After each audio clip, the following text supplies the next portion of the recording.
জানাতে ঝালকাঠির সুগন্ধিয়া হাট থেকে যুক্ত হয়েছেন সহকর্মী অমিত হাসান। অমিত, জানাবেন হাটে কি পরিমাণ পশু তোলা হয়েছে, দাম নিয়ে ক্রেতা বিক্রেতারা কি বলছেন?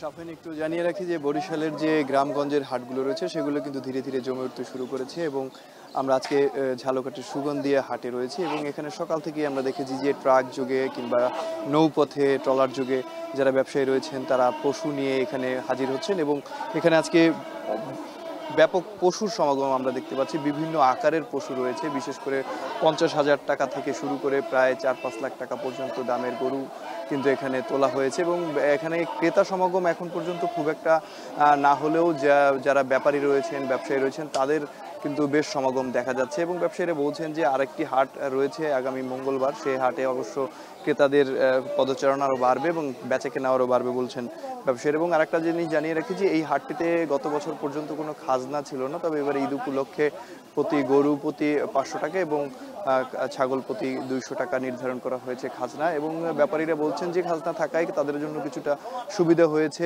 বিভিন্ন দামে তারা গরু কিনছে বিভিন্ন সময়, সেটার প্রমাণস্বরূপ এই খাজনার যে রসিদটি রয়েছে সেটি তাদের জন্য উপকারী। এবং বরিশালের এই বাজারটিতে মূলত দেশি পশুর বেশি সমাগম হয়ে থাকে, বিশেষ করে বরিশালের আশপাশের অঞ্চলের পশু, এছাড়া কুষ্টিয়া যশোর থেকেও কিন্তু এখানে পশু নিয়ে আসেন যারা ব্যবসায়ী রয়েছেন তারা। এবং এই হাটটি আসলে ক্রেতাদের সমাগমে বেশ জমজমাট থাকে বলেই সবাই এখানে আসে এবং তারা বলছেন যে কম দামে গরু পাওয়া যায়, এই কারণে এখানে তাদের আসা। তবে গত বছরের তুলনায় এবছর দাম কিছুটা এখন পর্যন্ত বেশি রয়েছে বলছেন যারা ক্রেতা রয়েছেন। তবে ক্রেতারা যারা আসছেন তারা মূলত কিছুটা দেখতেই আসছেন। এখন পর্যন্ত ক্রেতাদের যে কেনাকাটা, পশুর কোরবানি উপলক্ষে যে পশুর কেনাকাটা, সেটি এখন পর্যন্ত কিন্তু কম দেখা যাচ্ছে। তবে এখন যে পশু বেচা কেনা হচ্ছে সেটি মূলত ব্যবসায়ীদের কাছ থেকে যারা ব্যাপারী রয়েছেন তারা পশু কিনছেন এবং এই হাট থেকে কিনে দেখা যাচ্ছে অন্য হাটে নিয়েও তারা বিক্রি করছেন। এবং বরিশালের এই বাজারটিতে আসলে প্রতি শনিবার এবং মঙ্গলবার জমজমাট থাকে এবং এই দুইটা দিনই হাট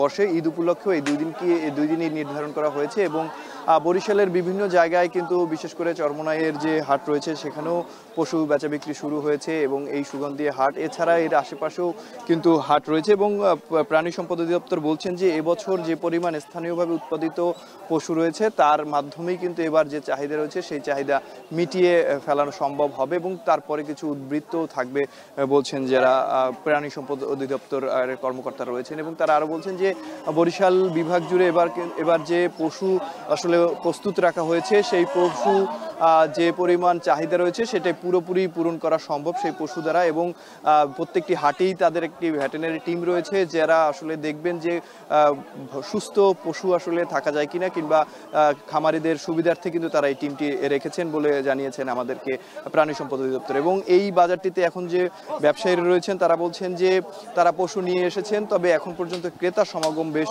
কম দেখা যাচ্ছে। আগামী হাটে ক্রেতা সমাগম আরো বাড়বে বলছেন যারা এখানকার ব্যবসায়ী রয়েছেন তারা। এবং গতবারের তুলনায় এবার যে খাজনাটাই আসলে নির্ধারণ করা হয়েছে, ব্যবসায়ী বলছেন যে খাজনাটি তুলনামূলক কম, তবে খাজনাটি গত বছর পর্যন্ত ছিল না, এবছরই আসলে খাজনাটি যুক্ত করা হয়েছে। এবং যারা আসলে এখানে রয়েছেন তারাও বলছেন যে এবার যে পশুর খাজনা নির্ধারণ করা হয়েছে সেটি আসলে ভালো একদিকে বলছেন, অন্যদিকে ক্রেতারা বলছেন যে এই টাকাটি আসলে তাদের জন্য অতিরিক্ত হয়ে যাচ্ছে। এবং বরিশালের এই বাজারটিতে দেশি প্রজাতির গরুই বেশি দেখা যাচ্ছে, বিশেষ করে 55,000 50,000 টাকা থেকে শুরু করে 3 লাখ 3.5 লাখ টাকা পর্যন্ত পশুর আকার কিন্তু এখানে বেশি রয়েছে এবং মাঝারি আকারের পশুর চাহিদা বেশি থাকায় এখানে মাঝারি আকারের পশুর সরবরাহও বেশি দেখা যাচ্ছে।